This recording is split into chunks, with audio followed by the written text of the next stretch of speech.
For more than 1,000 years, the resurrected Sith Empire advanced unchecked in deep space.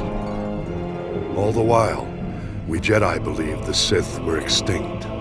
Though several self-proclaimed Sith Lords challenged the Republic, they were all fallen Jedi, not true Sith. The true Sith were the biological descendants of the ancient red-skinned race native to Korriban.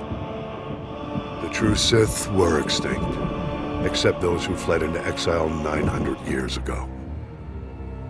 The success of their reincarnated civilization is testimony to the dark genius of the Sith Emperor. But the dedication of the Imperial people must be acknowledged as well. In our brief glimpses into the Empire's secret history, one name stands out: Grand Moff Odile Viken, the founder of the modern Imperial military. As a child, Viken was one of the few hundred survivors who fled the carnage on Korriban at the end of the Great Hyperspace War. To escape their enemies, the Emperor led a small fleet of Sith ships in a hyperspace jump into uncharted regions. The exile fleet wandered in deep space for many years thereafter. During this time, Viken learned navigation and became one of the fleet's most respected pilots. The survivors finally settled on the jungle world of Dromund-Kaas. There, the Emperor revealed his vision to build a new civilization of unrivaled efficiency. And he promised his people vengeance. He promised them an empire destined to dominate the galaxy, an empire destined to bring about the Republic's destruction.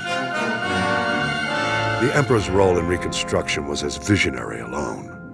He said to have withdrawn into isolation and left the logistics to a newly formed Dark Council and to loyal Imperial leaders like Odile Viken. While the Dark Council debated long-term plans in the Sith power structure, the young Viken took on the monumental task of establishing order.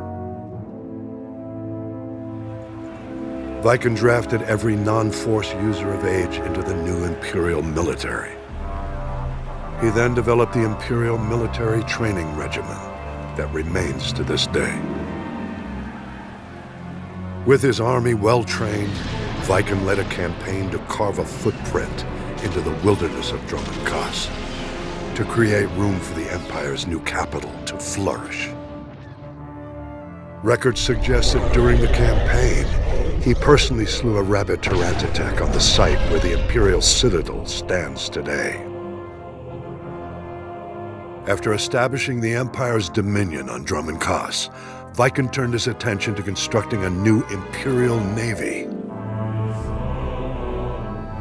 Dividing his troops between engineering, mining, and manufacturing, he laid the groundwork for an ambitious plan: the creation of the Imperial Armada.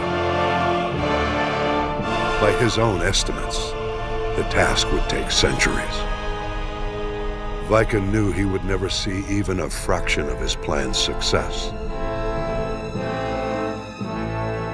Nonetheless, he garnered the support of the Dark Council and started the work. It was this act which earned Viken the honor of being the first Grand Moff recognized in the new Imperial military. Grand Moff Viken was eventually killed during an Imperial campaign to conquer an alien system in deep space. He died in battle on the bridge of a prototype Star Destroyer, a fitting end to the first Imperial Grand Moff. Though Viken was lost all those centuries ago, his plan and his name lived on to inspire countless generations who marched under the Imperial banner.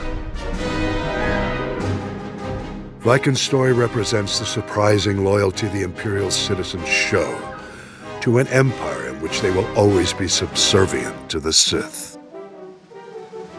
I believe the roots of this loyalty lie in the events of the Great Hyperspace War. I'll explain my theory in a subsequent report.